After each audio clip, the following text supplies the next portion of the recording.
Esto es Tomando Conciencia, un programa del Instituto Milenio de Astrofísica. Toma tu copa y acompáñanos en los próximos minutos en que te contamos de astronomía de forma entretenida.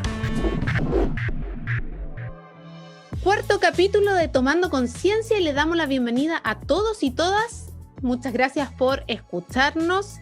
También le damos la bienvenida a nuestros panelistas, quienes nos van a contar 3 entretenidos temas hoy. Y ya les vamos a preguntar de lo que nos van a hablar. Aprovecho de presentarme, como les he dicho en otras ocasiones. Mi nombre es Macarena Estrella Pacheco y soy la encargada de divulgación y comunicaciones del MAS. Me acompaña Manuela Zócali, quien es subdirectora del MAS y directora en nuestro programa de divulgación Observa Más. Y también están los astrónomos Rodrigo Contreras Ramos y Álvaro Rojas Arriagada. Y como también cada vez, que en cada capítulo, y como de esto se trata de tomar conciencia, pero también hicimos ahí un juego de palabras como con la idea de que estemos como en un living, ¿cierto? Relajados, hablando de ciencia. Y cuando uno está en un living relajado hablando de ciencia, se quiere tomar alguna cosita. Entonces les vamos a preguntar a cada uno qué están tomando. Vamos a empezar por Rodrigo. Rodrigo, ¿qué estás tomando hoy? Bueno, hola Maca, hola a todos. Yo hoy día me estoy tomando un rico Oporto. Me encanta, lo conocí una vez que estuve de viaje en Portugal. Me tocó un día lluvioso, me tuve que meter a un bar y ahí estuve tomando Oporto toda la tarde y tengo buenos recuerdos. Así que hoy día estoy juntándome con ustedes tomando eso. Mira, para recordar también buenos momentos. Eso es bueno, sobre todo en el contexto que estamos viviendo. Álvaro. Yo hoy día los acompaño con una cerveza, algo ligero, pero siempre un clásico, ¿no? Sí, obvio. Así, siempre está la cerveza presente en este contexto que les decíamos, así como en el living de la casa, ¿cierto? Cuando estamos conversando. Justamente. Y pasándolo bien. Mano, ¿qué no estás bebiendo? Hoy no tocó el día alcohólico, parece, porque yo justo ayer descubrí una tienda que vende Lambrusco, que es un vino rojo italiano con burbujita. Y para celebrar la patria, lo acompaño con esto hoy. Lambrusco. Nunca lo había escuchado. Buen dato. Ahí vamos, entonces, cuando todo nos permita, la Manu nos va a invitar en la realidad a tomar Lambrusco para probarlo. Ya, pues, entonces, también queremos entrar en materia. Les cuento que este programa lo queremos dedicar, una parte de él al menos, a hablar de asteroides, porque el 30 de junio se celebra el Día Internacional del Asteroide, una celebración que precisamente nos llama a tomar conciencia, tal como se llama este programa, en el estudio de estos objetos y la importancia que tiene saber de ellos para, en caso de que pudiera haber uno peligroso para la Tierra, tener todo el conocimiento que se necesita para tomar precauciones. En Chile, el MAS es coordinador regional de esta celebración, que no es más que invitar a una serie de instituciones chilenas a unirse a hacer actividades, así que el 30 y varios días antes, el MAS y unas 20 instituciones, más de 20 instituciones que se nos unieron este año, van a estar haciendo actividades bien diversas y que después pueden encontrar toda la información de estas actividades en nuestra página web www.astrofisicamas.cl. Y para saber de qué vamos a hablar sobre asteroides, quiero preguntar a Rodrigo y Álvaro que nos cuenten. Rodrigo, creo que tú nos vas a contar primero sobre estos objetos. Sí, en realidad Álvaro y yo vamos a hablar del Día del Asteroide desde focos distintos en realidad, y en mi caso quiero tratar de convencerlos de que es importante, como decías tú, que tomemos conciencia, que debemos tener ojo con los asteroides, porque tarde o temprano algo terrible podría pasar. Así que sin asustarlo, pero tenemos que estar conscientes. Consciente, eso. ¿Y Álvaro? Bueno, yo me voy a tomar de ese ámbito un poquito más apocalíptico, pero les voy a contar que efectivamente, una vez que tomamos conciencia de este peligro, hay cosas que podemos hacer. Primero, detectarlos, ¿no? Hacer cosas para poder detectar estos potenciales peligros a la Tierra. Y luego también han habido muchas ideas de cómo podríamos evitar una colisión de ellos. Y esas dos cosas han ido funcionando de tal manera de prepararnos para un potencial evento de peligro ahora que ya hemos tomado conciencia de ello. Claro, que esa es la idea de estudiarlo, saber qué podemos hacer en caso de, ¿cierto? Pero bueno, antes de estos temas, Manu nos va a contar otro que es igual de interesante e igual de contingente, porque es algo, bueno, que sucede todos los años, pero que es importante saber cómo es el fenómeno, digamos. Entonces, quiero que Manu nos cuente y al tiro entremos en ese tema. Sí, yo quiero contarles sobre la noche más larga del año, que va a ser muy pronto, el 21 de junio, y coincide con el solsticio de invierno para nosotros que vivimos en el hemisferio sur.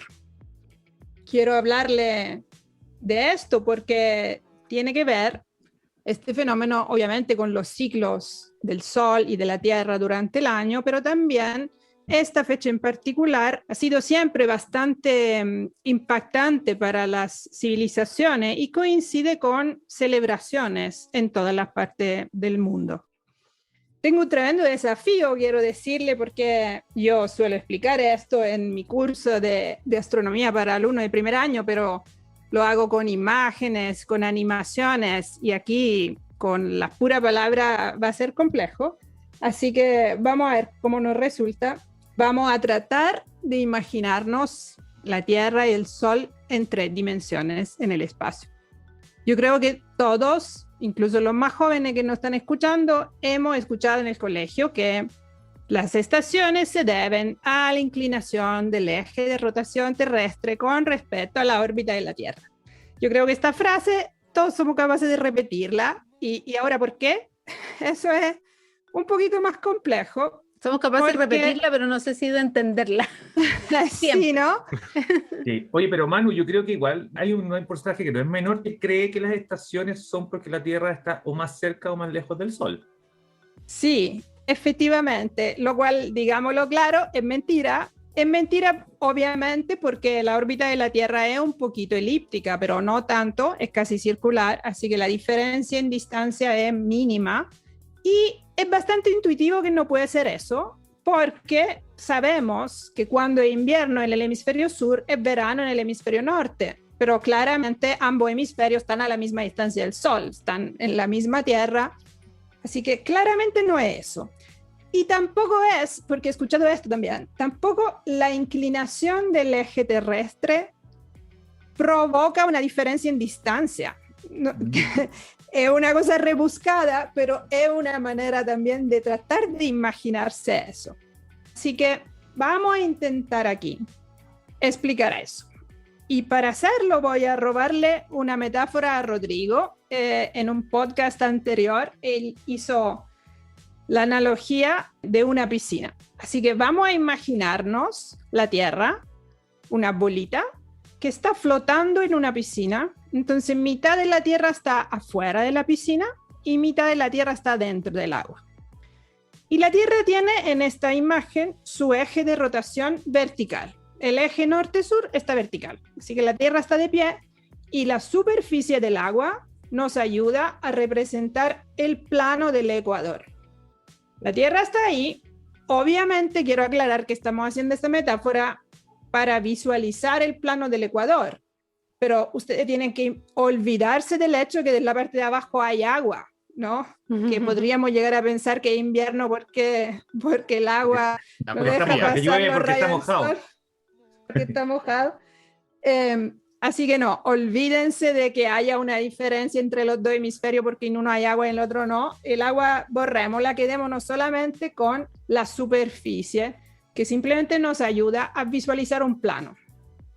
Y ahora lo que pasa es que, como todos sabemos, a lo largo del año, la Tierra cumple una órbita completa alrededor del Sol, pero por simplicidad, para visualizar esto más fácilmente, imaginémonos que sea el Sol el que cumple una órbita completa alrededor de la Tierra.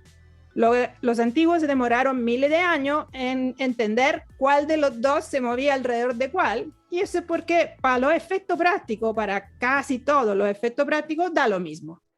Así que concedámonos esta libertad de imaginar que el Sol, que a lo largo de un año completo da una vuelta completa alrededor de esta Tierra que está flotando en la piscina. Y la razón por la cual tenemos estaciones es que esta órbita que da el Sol no está en la superficie del agua, sino que tiene una inclinación bastante importante, son 23 grados y medio, con respecto a la superficie del agua. Entonces, en la práctica, durante 6 meses, el Sol gira alrededor de la Tierra estando afuera del agua, y durante los otros 6 meses, gira alrededor de la Tierra estando adentro del agua.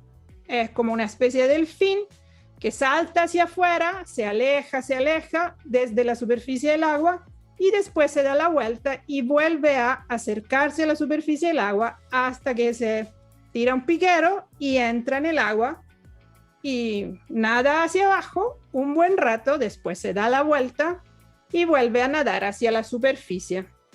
Toma aire y da la vuelta así. Y esto es un año.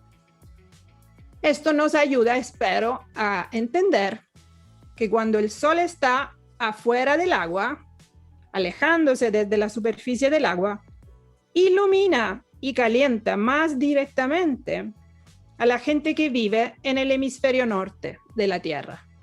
En esta metáfora, la gente que vive en el hemisferio norte es la gente que está fuera de la piscina, ¿no? Y nosotros que vivimos en el hemisferio sur estamos bajo del agua, dentro de la piscina.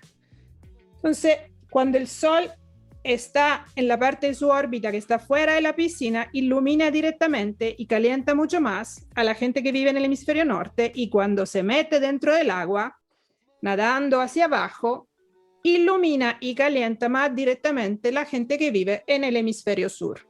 Entonces, en ese momento es verano en el hemisferio sur e invierno en el hemisferio norte. Entonces, cuando es invierno, hace frío por 2 razones. Una es que los rayos del Sol le llegan a ese hemisferio con una mayor inclinación porque el Sol está al otro lado, ¿no?, de la Tierra. Entonces, si ahora nosotros nos metemos en nuestro patio, volvamos a vernos dónde estamos, lo que ocurre es que el Sol nunca está muy alto sobre el horizonte, ¿no? Siempre se mantiene bastante bajito. Entonces recibimos sus rayos muy inclinados.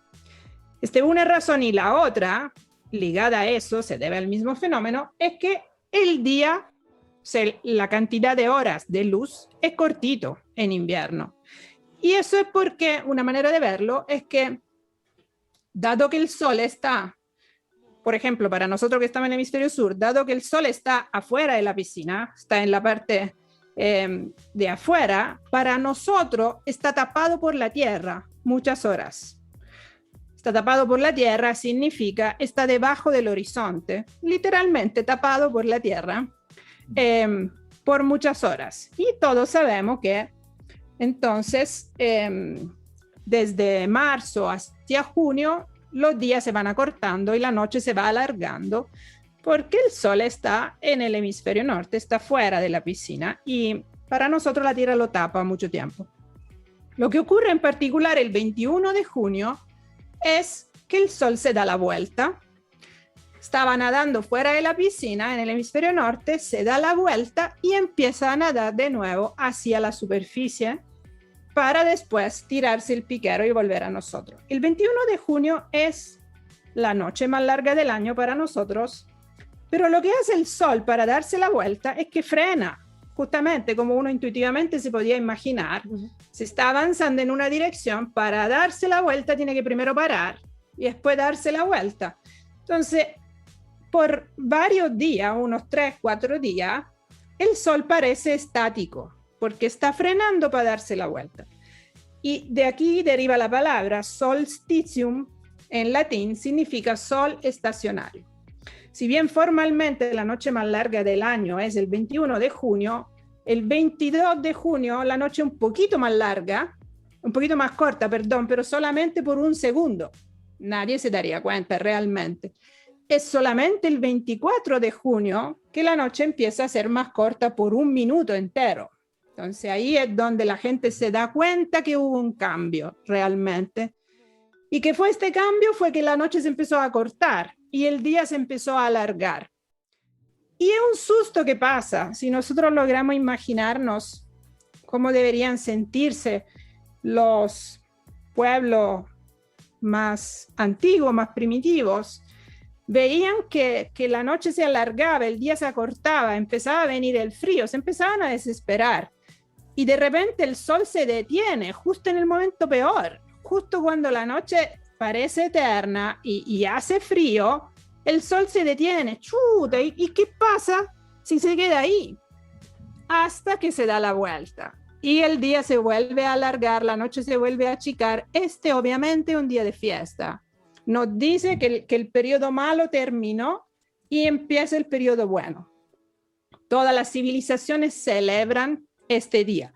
Obviamente no celebran la noche más larga del año. Nadie celebraría el 21 de junio. Lo que celebran es cuando la noche se vuelven a achicar. Y entonces las civilizaciones del hemisferio sur celebraban el 24 de junio. Distintas celebraciones le ponen distinto nombre, pero todos celebran el mismo concepto totalmente astronómico de el retorno del sol y el principio del nuevo ciclo.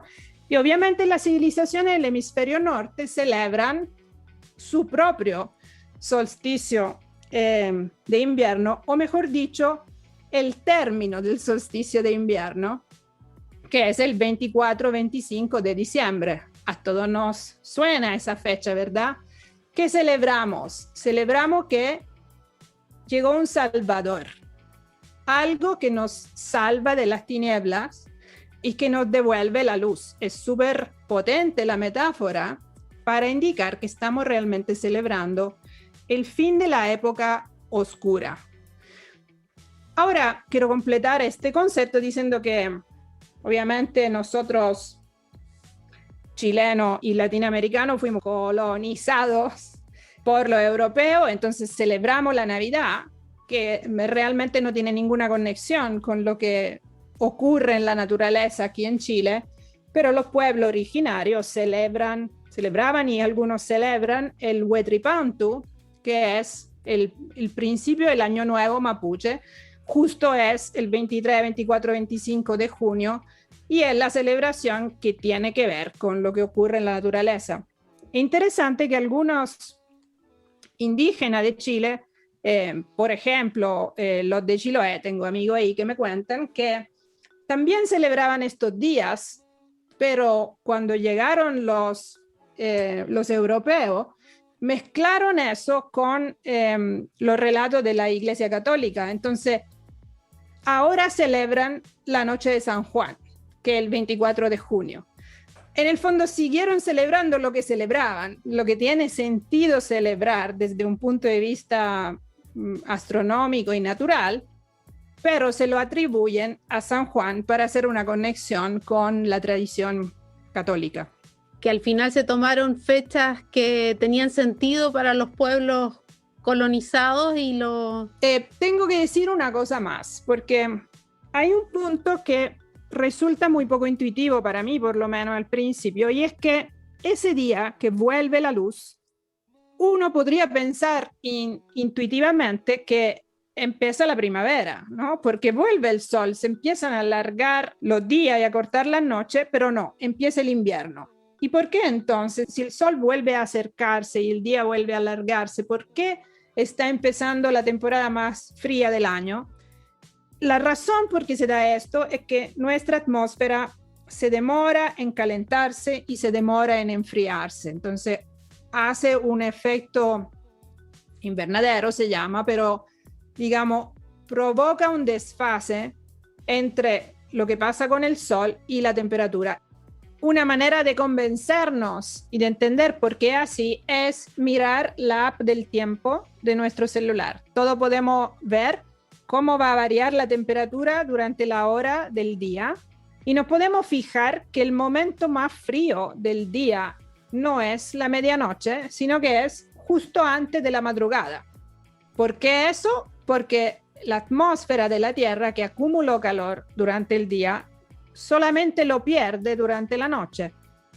Y cuando el momento en el que perdió más calor es justo antes de que surja el sol, y la vuelve a calentar. Es como el guatero en nuestra cama, ¿no? Lo ponemos calentito en la noche y se va enfriando simplemente. Cuando es más frío el guatero, en la madrugada, cuando nos levantamos. Y eso mismo pasa entonces a nivel global de toda la Tierra. El 21 de junio, si bien las noches empiezan a cortar de nuevo, el día se alarga, empieza el invierno, porque el periodo más frío está desfasado y la atmósfera se demora unos 3 meses más en empezar a calentarse de nuevo, pese a que el sol la está iluminando de nuevo, se demora un tiempo en calentar tanto la atmósfera como la superficie, obviamente. Yo tengo una pregunta, Manu. Dale. Es que hay una duda que tuve de siempre. Siempre me pregunté, creo que lo leí después, pero ¿por qué las hojas de los árboles empiezan a florecer en, no sé, en primavera y no en otoño, cuando la luz debería ser más o menos, la cantidad de luz es la misma, ¿o no? ¿O por qué se caen en otoño? Fíjate. ¿Verdad? ¿Sabes que no lo sé? Creo que es porque las plantas se dan cuenta de que las luces, de que la cantidad de luz empieza a ser justamente o más corta o más larga. Entonces, cuando se dan cuenta que el día, la luz del día empieza a ser mayor, empiezan a florecer. Y cuando empieza a ser menor, caen. Economía de energía también, porque los árboles caducifolios botan las hojas porque comienzan en modo ahorro de energía. Mantener un follaje cuesta energía. Y como la energía va bajando, empiezan a botarla y además en las hojas aprovechan de botar toxinas. Entonces, como una desintoxicación y un modo ahorro de energía.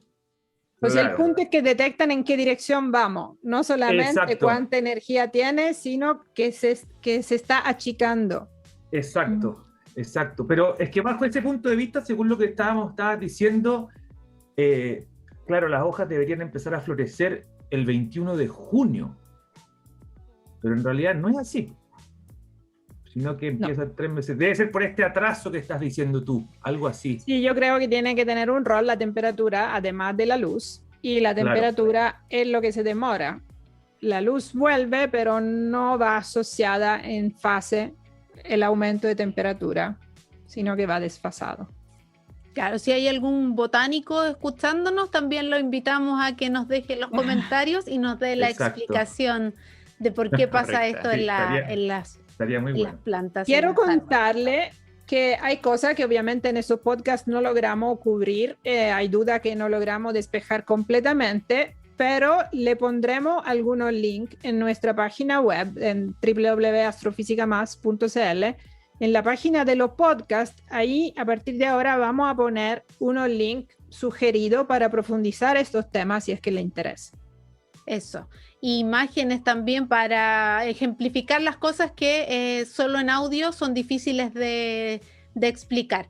Oye, súper interesante, Manu, el tema, porque es algo que pasa todos los años, o sea, siempre, y generalmente lo tenemos como errado, nos enseñan mal, no sé si mal, pero al menos incompleto, digámoslo así, para que suene más bonito. Sí. Entonces, súper interesante conocer realmente cómo se producen las estaciones del año, porque quizás esa simplificación de lo que nos dan en el colegio nos lleva a confusiones. A propósito del link, les sugiero poner en Wikipedia solsticio de invierno. Hoy he contado 38 celebraciones distintas de distintas civilizaciones en el hemisferio norte. Y Navidad es una de ellas. Hay 37 más. Para darnos cuenta de... Sí. La diversidad de las culturas. Exacto. Pero todas miran lo mismo al final. Claro. Claro, y cómo estos fenómenos de la naturaleza, del universo, se van interpretando de distintas maneras. Si al final es esa le damos un significado místico y todas las civilizaciones terminan dándole un significado místico a los mismos eventos que son tan importantes para la sobrevivencia. Exacto. Ya, súper interesante, así que hay que estar atentos al solsticio de invierno que viene ahora en junio, el 21 de junio, El 24 también es una fecha importante, según nos contaba Manu, así que estén atentos y cuéntenos también si conocen de algunas otras celebraciones o si han estado presentes en alguna de estas celebraciones, que también debe ser muy interesante. Y para seguir con el programa, dándole las gracias a Manu por este interesante tema, es que vamos a seguir entonces hablando de asteroides. Asteroides que son celebrados en el 30 de junio. No sé si después Álvaro nos va a contar, pero el 30 de junio es el evento de Tunguska, así que por eso se puso la celebración ese día. Álvaro después nos va a contar un poquito más, pero vamos a empezar con Rodrigo, que nos va a describir estos objetos, ¿cierto? Sí, les quiero meter un poquito de susto, en verdad, para que sepan por qué es tan importante este Día del Asteroide que se celebra mundialmente. Y para eso quiero partir con una premisa. Y la premisa es que el universo en que vivimos es un lugar peligroso. Explotan estrellas, chocan galaxias, hay agujeros negros que podrían tragarnos si nos acercamos mucho, y un largo etcétera. Hay miles de cosas peligrosas. Y si bien estos peligros son reales, mientras no vayamos a viajar por el espacio o a pasear, podemos estar relativamente tranquilos en la Tierra. Sin embargo, incluso quedándonos acá, existe un riesgo. Y ese riesgo es que estamos siendo constantemente bombardeados por objetos que deambulan por el sistema solar. Así que somos como un tiro al blanco, en verdad. ¿Desde cuándo sucede esto? Uno se puede preguntar, y bueno, la verdad es que desde siempre, increíblemente, siempre hemos sido el blanco de estos objetos. Y si no me creen, basta salir una noche, digamos, a mirar el cielo y mirar la luna. Mejor si es con un telescopio o unos binoculares, por ejemplo. Y lo primero que les va a llamar la atención cuando vean la luna es que está llena de cráteres. Y bueno, y estos cráteres son solo cicatrices de impacto. Eso es lo que son los cráteres. Son cientos de miles de cráteres que se han ido acumulando con el tiempo, ¿cierto? Se formó hace unos 4.500 millones de años, y durante todo este tiempo ha sufrido todos estos impactos. Y ahí, bueno, a mí naturalmente me nace una pregunta, quizás a mucha gente también, es si la Luna está repleta de cráteres de impacto y la Tierra no, ¿será que la Luna ha tenido más suerte que nosotros? Y la respuesta es que no, pues. No, la Luna y la Tierra han sufrido de los mismos problemas, digamos, y además que la Tierra es un objeto que es más grande que la Luna y por lo tanto debería tener más cráteres aún. Entonces, ¿qué es lo que pasa? La diferencia está en que la Tierra es un lugar vivo donde hay agua, donde hay viento, donde hay una tectónica de placas, donde hay volcanes y en general hay erosión. Y esta erosión, lo que ha hecho, digamos, todos estos procesos, lo que hacen es que han borrado gran parte de la evidencia de este pasado violento. Así que en realidad nosotros sí hemos sido impactados muchas veces. Bueno, como nos contó Álvaro en el capítulo 1, que habló de meteoritos y este tipo de cosas, ¿cierto? Cada año caen como unas 20.000 toneladas de material interplanetario a la Tierra. Sin embargo, eso no es un problema en realidad. El problema no es la cantidad de material que nos cae, sino que el problema es cómo nos llega. Digamos que el problema es el delivery, finalmente. ¿Ah? Si las 50 toneladas, por ejemplo, que caen diariamente, llegan distribuidas de manera homogénea y repartidas en el tiempo, podemos estar tranquilos. Pero el problema es que hay veces que son cientos de toneladas las que nos llegan en un solo despacho, y ahí es cuando la cosa se pone complicada. Entonces, pero para nuestra fortuna, la mayor parte de las veces este material viene distribuido de forma amigable. Entonces, son objetos que caen del tamaño de un grano de arena o a veces de una uva, ¿cierto? Que terminan quemándose en la atmósfera, y en estas ocasiones son cuando nosotros vemos en la noche franjas de luz en el cielo y que llamamos estrellas fugaces y pedimos deseos. Estos son los que en la jerga astronómica nosotros llamamos los meteoros. Así que en este formato no hay complicaciones, al contrario, es un espectáculo ir a verlo y vale la pena. Pero ¿qué pasa si el objeto que nos visita es más grande? Por ejemplo, del tamaño de un auto o de un bus. Estos son en general como los meteoroides, son un poquito más chicos que los asteroides, y lo que sucede con estos objetos son que explotan en el aire. Así que uno podría pensar que estos objetos de tamaño medio no significan en realidad un riesgo para nosotros, pero en realidad esto no es tan cierto, porque algunos pedazos pueden sobrevivir y llegar a la superficie. Y estos son estos pedacitos son los que nosotros llamamos los meteoritos. O ¿Ya? incluso Entonces si una piedra está ya alto en la atmósfera, pues, si es muy masiva, puede ser como haber detonado un arma nuclear, ¿no? En la atmósfera, y eso, una onda de choque igual puede hacer daño.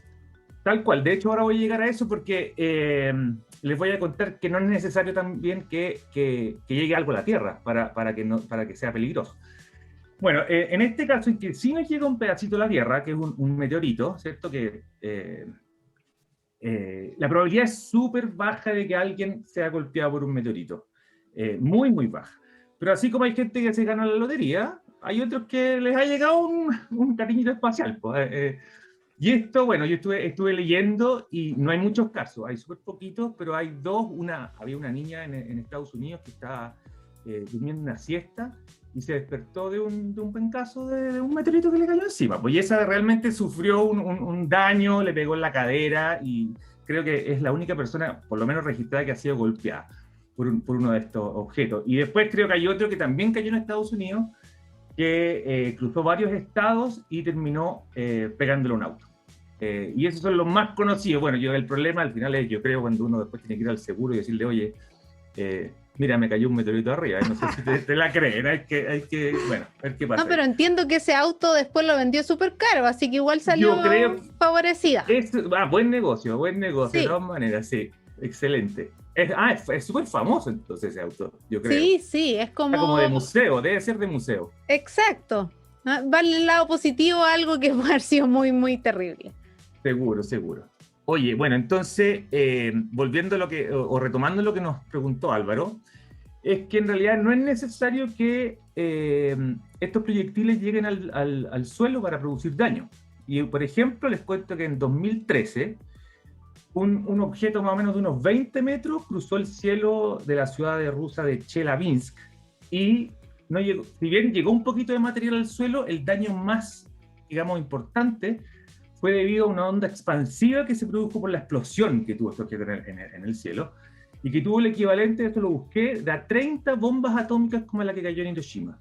O sea, es mucho, es muy... bueno, durante la Guerra Mundial. Bueno, esta onda dañó edificios, ¿cierto? Quebró vidrios y perjudicó a cientos de personas que ese día estaban yendo a su trabajo.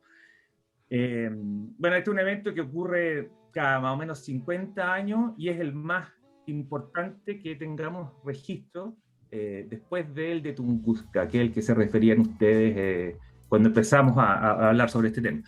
Bueno, el caso de Tunguska ocurrió a las 7 de la mañana del 30 de junio de 1908. Bueno, en ese momento fue cuando la Tierra y un objeto de unos 50 metros de largo, ¿cierto?, se encontraron en el mismo preciso lugar del espacio. Básicamente, eso es lo que pasó. Y al contrario de un objeto que produce una explosión enorme, ¿cierto? Esto, bueno, se produjo en Siberia, en Tunguska, y fue tan impresionante la onda que derribó a personas que se encontraban incluso a 60 kilómetros del lugar del epicentro. O sea, de repente tú estás así como veis una luz lejos y te vas para atrás, no sé, algo así de haber sido. Un pencazo importante. Así que, bueno, no se encontró un cráter de impacto, así, por lo tanto, por eso se sabe que explotó en el cielo. Y en este caso fue como hacer explotar unas 500 bombas atómicas al mismo tiempo. O sea, una cosa realmente impresionante. Así que ya se pueden imaginar qué habría ocurrido si este evento se hubiese producido en una ciudad grande, por ejemplo, como Santiago. Las consecuencias habrían sido realmente desastrosas. Si pensamos un poco en la estadística de estos eventos, como el de Tunguska, ¿cierto? Primero podemos considerar que un 3% de la superficie de la Tierra está poblada, o sea, es considerada zona urbana. Y esto quiere decir que por cada 100 eventos como el de Tunguska, 3 deberían caer en una ciudad. O en otras palabras, si se aproximan 33 asteroides iguales, 1 debería caer en una zona poblada. Bueno, lógicamente no esperamos que seamos bombardeados por 33 asteroides de una sola vez, ¿cierto? Pero, según las estadísticas, un evento como el de Tunguska debería ocurrir cada 300 años. Haciendo así una matemática súper simple, esto quiere decir que dentro de 10.000 años es muy probable que un asteroide colisione con una zona poblada. Bueno, no necesariamente los primeros 32 asteroides van a caer en otro lado y el último va a caer en una zona poblada. Por lo tanto, dentro de estos 10.000 años puede ser que el próximo sea el que caiga en una zona poblada. Así que tenemos que estar bastante ojo con eso. Bueno, ¿de dónde vienen estos proyectiles? Resulta que entre las órbitas de Marte y Júpiter hay como un donut gigante que contiene miles de millones de objetos que van desde granos de arena hasta planetas enanos incluso. Y es el que los astrónomos conocemos como el cinturón de asteroides, y en simple podemos decir que todos los planetas rocosos se formaron de la agregación de estos asteroides. Pero justo entre Marte y Júpiter, el planeta que debía formarse no lo hizo. Y entonces este material quedó dando vueltas. El problema es que cada cierto tiempo estos asteroides pueden sufrir desviaciones de sus órbitas y hacer incursiones hacia el sistema solar interno. Entonces, y pueden incluso justamente atravesar la órbita de la Tierra. Y estos son los que nosotros llamamos como objetos cercanos a la Tierra o NEO, y son los que contribuyen a la mayor cantidad de los proyectiles que recibimos aquí en la Tierra. Lo interesante, o digamos, lo que podría ser no tan malo, es que el sistema solar es como, uno podría pensar que es como un DVD, así, un disco, y la Tierra y los asteroides están en este mismo disco, están en este mismo plano. Entonces, al final, ya sabemos dónde ir a buscar estos asteroides, y después de buscarlos y encontrarlos, podemos observarlos durante mucho tiempo y predecir con mucha precisión sus órbitas, y esto es muy bueno al final. El problema es que los asteroides no son el único peligro, ese es el problema. Y también hay otro tipo de objetos que son una amenaza para la Tierra, y estos son los cometas. O sea, los cometas, por muy bonitos que sean, también son una amenaza. Entonces los cometas son como los análogos a los asteroides, pero no se formaron en la parte externa del sistema solar, donde por las bajas temperaturas, además de roca y polvo, podía haber hielo. Entonces, podemos decir, digamos, también en forma súper simple, que los planetas gaseosos se formaron por la aglomeración de miles de millones de cometas, y los restos son los cometas que hoy día vemos, ¿cierto? Y cuando un cometa se puede pensar como una bola de nieve, entonces, como una bola de nieve sucia, que vive en los suburbios del sistema solar, pero no en el plano del DVD, ese es el problema. Entonces, forma también una esfera alrededor de este bebé. Entonces, cuando un cometa se acerca al Sol, sublima y bota un poco de material, y que es lo que nosotros vemos como la cola del cometa, y cuando parte de este material entra repentinamente en contacto con la atmósfera, se producen las lluvias meteóricas, que nosotros disfrutamos tanto y que son cada cierto tiempo durante el año. Pero disfrutar de estas lluvias meteóricas también significa otra cosa, y significa que la órbita del cometa y la órbita de la Tierra pueden coincidir. Así que ahí está el problema.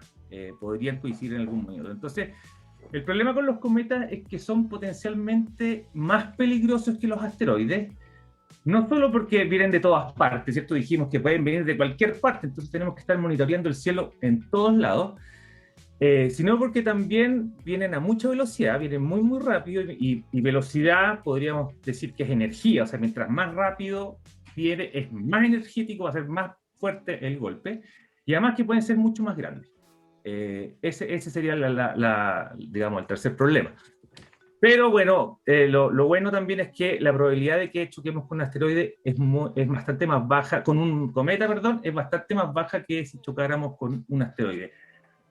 Pero ¿qué ocurriría? ¿Qué ocurre si chocamos con algo grande? Si nos impacta algo grande, bueno, hace 65 millones de años los dinosaurios vivieron esa experiencia.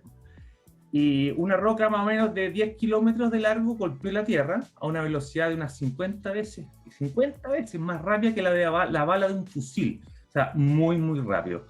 Y producto de esta, bueno, se produjo una cadena de eventos que eliminó el 75% de las especies de la Tierra. Pero bueno, a pesar de que esto fue terrible, el vaso medio lleno de toda esta historia es que gracias a este peñascazo, digamos, este peñascazo cósmico, los dinosaurios dejaron de dominar el planeta, pero dieron paso a los mamíferos, que después derivaron en nosotros. Así que, en otras palabras, le debemos la vida a un meteorito.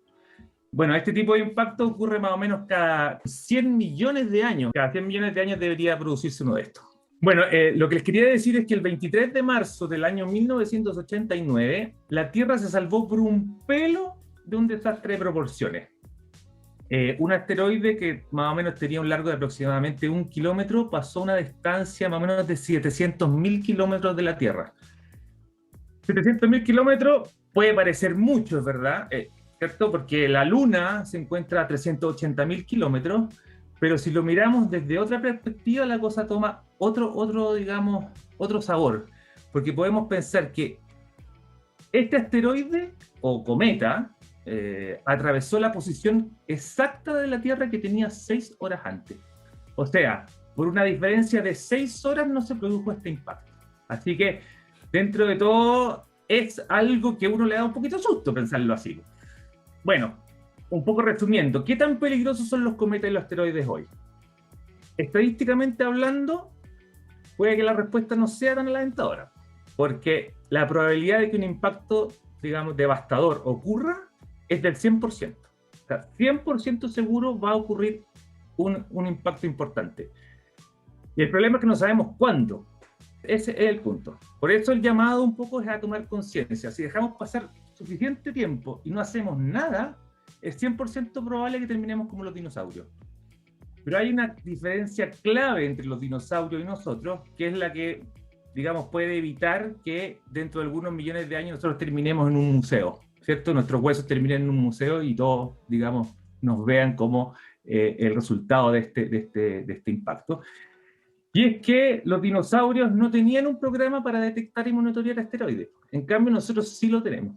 Esta es la gran diferencia entre los dinosaurios y nosotros. Y con esto yo termino y le paso la pelota a Álvaro para que nos cuente cómo podemos, digamos, evitar terminar como los dinosaurios. Dale, entonces Álvaro nos va a contar cómo podemos ser un poco más optimistas que esa reflexión final que nos dejó Rodrigo. Así que, Álvaro, vamos al tiro con lo que nos tienes que contar. Ya, perfecto. Bueno, yo primero quería, tal vez alguno de nuestros auditores se haya fijado que Rodrigo mencionó 2 lugares en Rusia, ¿no? Tunguska, después Chelyabinsk. Parece que estas cosas desastrosas pasan en Rusia. Bueno, la razón es que Rusia es el país más grande del mundo, ¿no? En extensión. Entonces, como Rodrigo decía, por estadística, si tu país cubre una área mayor, es más probable que sea el lugar de impacto de uno de estos objetos. Por lo mismo, muchos de los que caen en el océano y no los vemos, porque pueden caer en medio del Atlántico, el Pacífico, no se ven. Y por la misma razón uno podría decir, bueno, en Chile tendríamos que tener un poco bastante mala suerte para que nos cayera justo acá, porque es un país, bueno, si bien bastante largo, pero es bastante angosto. Entonces, la probabilidad de que nos caiga uno encima es ciertamente menor que la de muchos países, ciertamente menor que la de Rusia, ¿no? Entonces, como dice Rodrigo, claro, una de las cosas importantes en esto es que nos demos cuenta, y ya lo hicimos, tomamos conciencia de que hay un peligro asociado al hecho de que ocupamos un lugar en el sistema solar que está lleno de escombros y que estos escombros eventualmente nos pueden golpear. Y de lo que nos contaba Rodrigo también queda claro que cuando las rocas son lo suficientemente pequeñas no son tan preocupantes. Si caen de todas maneras en una ciudad podrían a lo mejor llegar a destruirla. Pero eso empieza a ser peligroso cuando estos objetos tienen poco más de 140, 150 metros. De ahí para arriba son rocas realmente peligrosas. Y son las que quisiéramos detectar. Entonces primero les quería contar brevemente de dónde viene este día del asteroide, y para eso voy a hacer una pequeña vuelta que les puede parecer rara, pero les quiero contar sobre un astrónomo joven, estudiante de doctorado, que en el año 1971, esto cuenta la historia media legendaria, era un astrónomo joven que se había ido a observar a un telescopio profesional que hay en el observatorio del Teide, que es un volcán que hay en Tenerife, en las Islas Canarias. Y él andaba con su guitarra, entonces mientras observaba, porque él estaba investigando sobre la formación de nubes zodiacales, cosas que tienen que ver con el sistema solar, bueno, tenía su guitarra ahí y dicen que durante esas noches de observación inspiradoras en un cielo tan claro como el de las Islas Canarias, se terminó de convencer curiosamente que lo que él amaba era la música y decidió dejar su doctorado en astrofísica y se devolvió a Inglaterra y se unió a un grupo que después fue conocido como Queen. Estamos hablando de Brian May, ¿no? El guitarrista de Queen, que sin embargo posterior a la muerte de Freddie Mercury, que el grupo ya se disuelve, él vuelve a la astronomía. De hecho se doctoró el año 2007 y él justamente se doctoró en un tema que tiene que ver con esto que nos contaba Rodrigo, con estos escombros que hay en el sistema solar, y en particular él justamente estudia el origen de los asteroides y cómo ellos nos ayudan a entender mejor cómo se formó el sistema solar. Pero junto con dedicarse en parte a la investigación, él ha sido un fuerte promotor de tomar conciencia justamente, ya que es su área de estudio, de cómo estos objetos pueden ser peligrosos para nuestra existencia. Por ahí, por el año 2014, él y otra serie de científicos, entre ellos Stephen Hawking, directores de cine como Gregory Richter, astronautas y Brian May, se unieron y impulsaron la iniciativa de hacer que los gobiernos en general o que las personas fueran conscientes de este problema o de este potencial peligro. Y esto fue algo que del 2014 comenzó a tomar fuerza hasta que el 2016 fue proclamado por las Naciones Unidas que se iba a dejar un día, el 30 de junio de cada año, como un día en que se conmemora justamente este impacto del asteroide de Tunguska, que fue en el año 1908, en esa misma fecha, 30 de junio. Entonces se hizo oficial desde el año 2016 como una iniciativa de las Naciones Unidas, el que en todos los países ojalá se hicieran actividades que tuvieran por propósito, por una parte, conmemorar este impacto, pero por el otro, aumentar la conciencia pública sobre el peligro que tienen los impactos de estos asteroides. Entonces, bueno, una vez que tomamos conciencia del peligro, lo que queremos hacer es justamente detectar y monitorear estas rocas peligrosas. Y lo que les quiero contar es un ejemplo de algo que se quiere hacer de aquí a unos pocos años con un instrumento que se está construyendo, y es un telescopio que se está construyendo en el norte de Chile, en el Cerro Pachón, y que se llama el LSST, que es el acrónimo en inglés de este mapeo muy denso que se va a hacer del cielo con este instrumento. Y en general este observatorio se le rebautizó como Vera Rubin, en honor a una famosa y muy importante astrónoma de la que vamos a hablar seguramente en algún programa más adelante. Y lo que tiene este telescopio es que cumple requisitos necesarios para detectar estas rocas. Piensen que hablamos de que más o menos 150 metros es el tamaño de un objeto que comienza a ser realmente peligroso, pero ese tamaño está bastante en escala humana, es decir, 150 metros es el largo de una cuadra más o menos, entonces no es un objeto tan grande en sí. Y lo que queremos hacer es detectar una roca como esa a una distancia de varios millones de kilómetros. Queremos detectarlo cuando está en el cinturón de asteroides o cuando viene por allá lejos, antes de que se acerque demasiado a la Tierra. Entonces el desafío es que es un objeto pequeño a una distancia muy grande. Para poder detectarlo necesitamos entonces un telescopio grande, y este telescopio cumple con eso porque va a ser un telescopio con un espejo primario de 8,4 metros, es decir, un telescopio bastante grande, que además está equipado con una cámara muy grande. Entonces este telescopio no solo recolecta mucha luz, sino que puede tomar imágenes que son en un ángulo muy amplio del cielo, es decir, puede fotografiar áreas grandes del cielo en cada imagen que él toma. Y eso significa, bueno, esta cámara que tiene este telescopio es de las más grandes que van a existir en los próximos años, tiene 3.2 gigapíxeles. Es una cámara enorme que muestrea un pedazo de cielo bastante grande, tan grande que este telescopio va a ser capaz de cubrir, de observar todo el cielo, observable desde Cerro Pachón, cada 3 días. Es decir, vamos a tener un mapa de todo el cielo en función del tiempo, es una especie de video del cielo. Esto va a ser la primera vez que se va a lograr hacer. Y gracias a estas características, telescopio grande que logra monitorear muy seguido el cielo, vamos a ser capaces de detectar justamente estas rocas de 140 metros de ahí hacia arriba cuando estén a 2,5 unidades astronómicas del Sol, es decir, cuando estén ubicadas todavía en el cinturón de asteroides, lejos de nosotros, pero aún así a la suficiente distancia para ser peligrosos si es que obviamente la trayectoria viene hacia acá. Creo que igual es importante contarles que esto que les dije recién, un telescopio que es capaz de fotografiar todo el cielo cada 3 días, también significa un tsunami gigantesco de datos. Este telescopio va a producir 20 terabytes de información cada noche y necesita entonces sistemas muy sofisticados de procesamiento, de detección de objetos, de sistemas de alerta para que astrónomos puedan hacer seguimiento. Es decir, este telescopio es la punta de lanza de una infraestructura tecnológica gigantesca que se está montando, que hay astrónomos que se están entrenando, incluso en el MAS está teniendo una participación muy importante en esto, en preparar la comunidad científica para algo que de otro modo nos puede atropellar como una granola, que es un montón de datos jamás visto que nos va a estar llegando todo el tiempo. Y eso es un desafío para la astronomía en general, y este telescopio de hecho se construyó con varios otros propósitos, pero uno de ellos es justamente que vamos a poder usarlo para detectar estos objetos. De hecho, se espera que este telescopio nos permita detectar hasta el 90% de todos los asteroides potencialmente peligrosos de más de 140 metros, lo cual podríamos decir, estamos bien porque detectamos todo lo que necesitamos detectar, monitorear y caracterizar para saber si vienen o no hacia nosotros. ¿Cuándo empieza, Álvaro, el funcionamiento de este telescopio? Bueno, las cosas se van demorando, se espera. Yo lo último que leí estos días como anuncio, digamos, es que su primera luz, que es cuando por primera vez el telescopio observa algo, va a ser hacia finales de esta década. Entonces todavía faltan algunos años. Todavía tenemos 10 años de incertidumbre. De incertidumbre, ¿ah? Claro. Sí. Que justamente por eso les quería contar brevemente que ese es, digamos, el proyecto con el que se espera resolver mayormente este problema, ¿no? De la detección.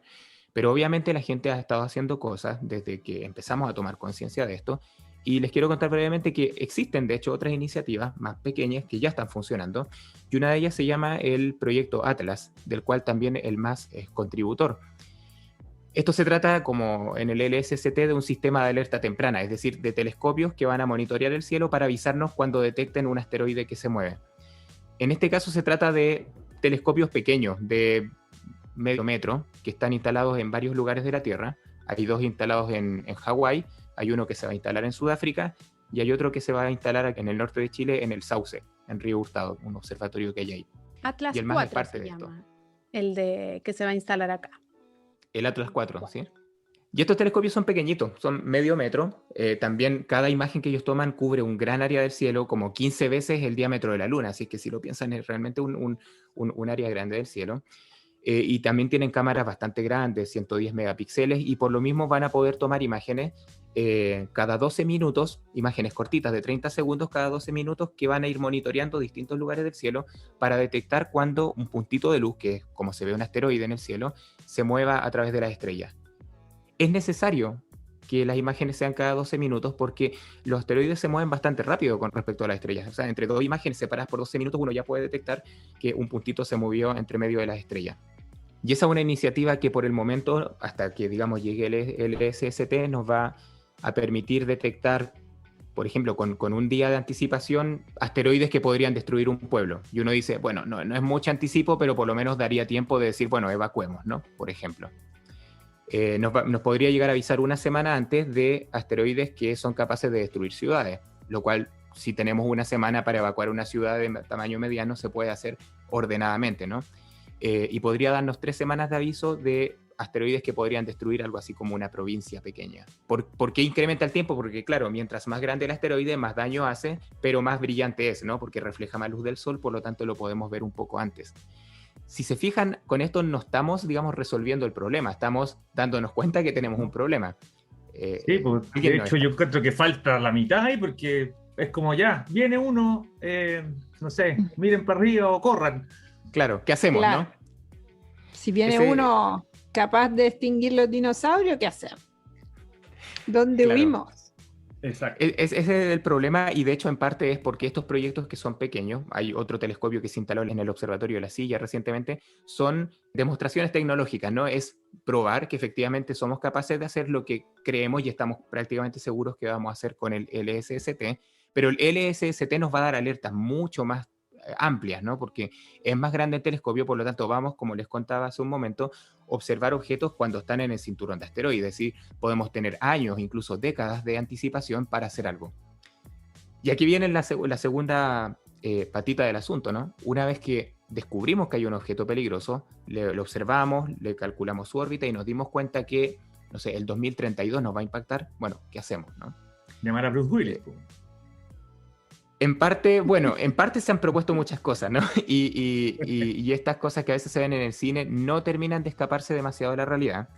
Y como decía Rodrigo, pensemos que un asteroide en rumbo de colisión a la Tierra es como que yo disparo un postón con un rifle, ¿no? Y este postón tiene toneladas, no muchas toneladas de peso, puede tener el tamaño de kilómetros y se acerca a 30 kilómetros por segundo. O sea, es realmente un postón gigantesco que nos cae encima.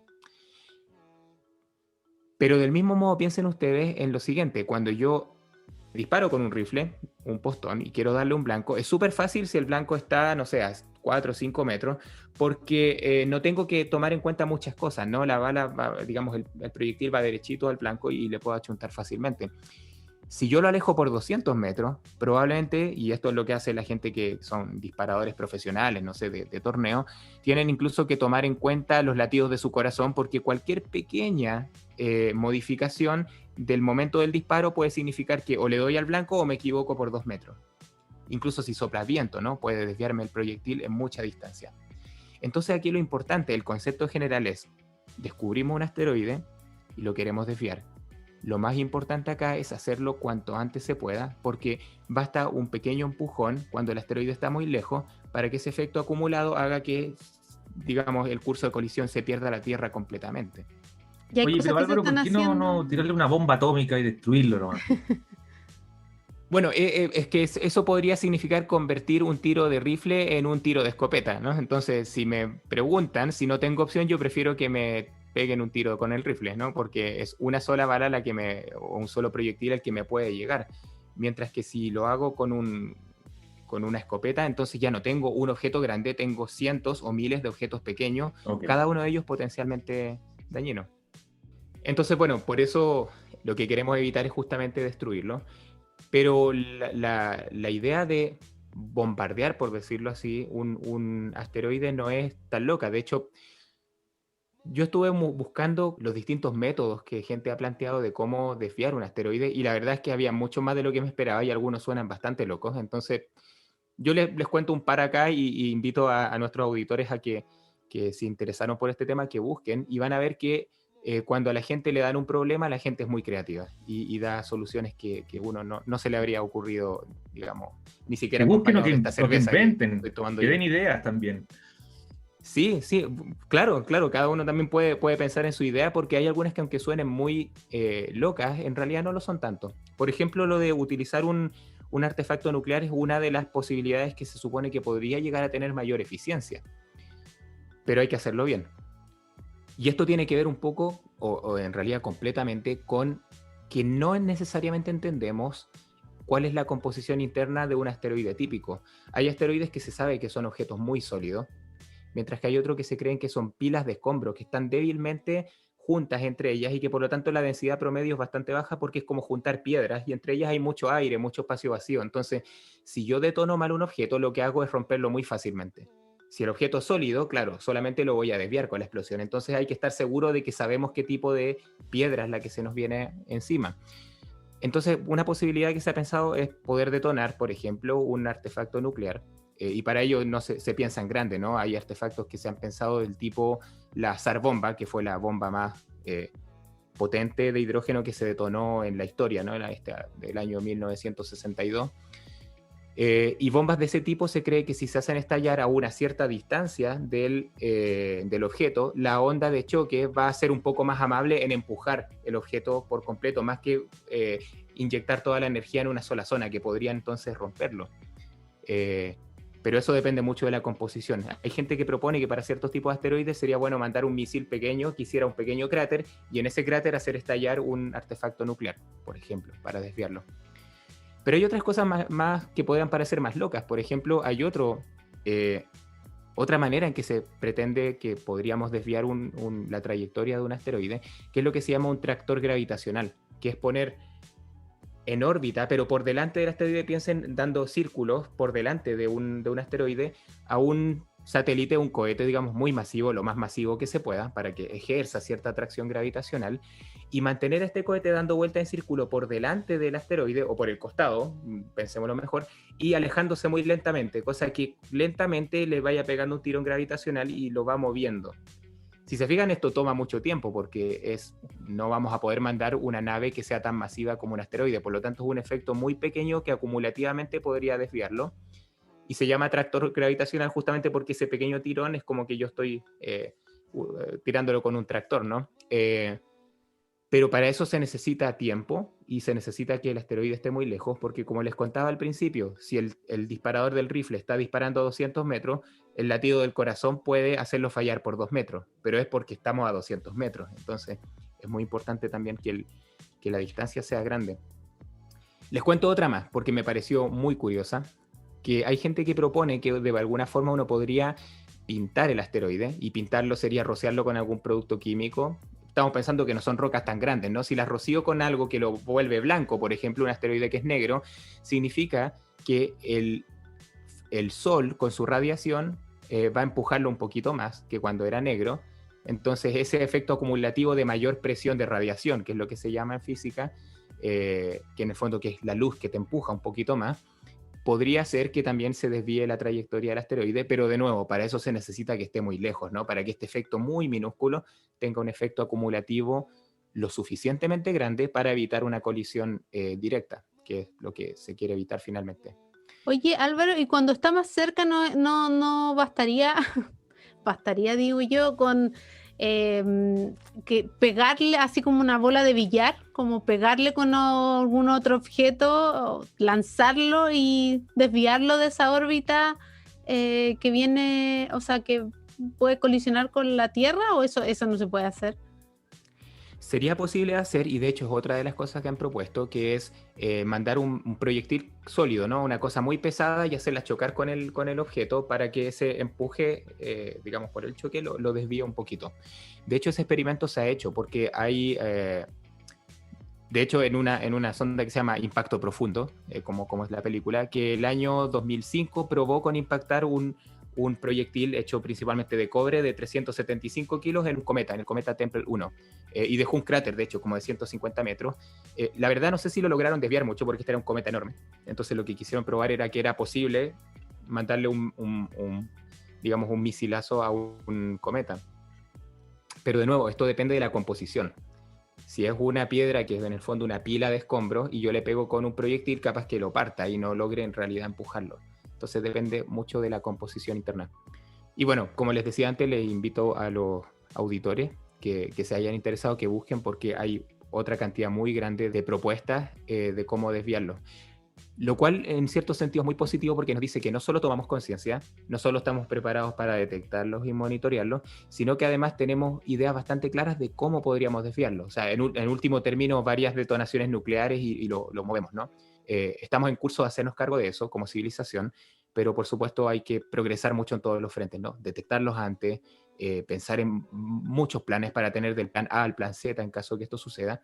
Y lo más probable es que, como diga Rodrigo, la diferencia entre los dinosaurios y nosotros sea que nosotros tenemos comprensión del universo y somos conscientes del peligro y por lo tanto hemos tomado acciones basadas en lo que hemos desarrollado como civilización.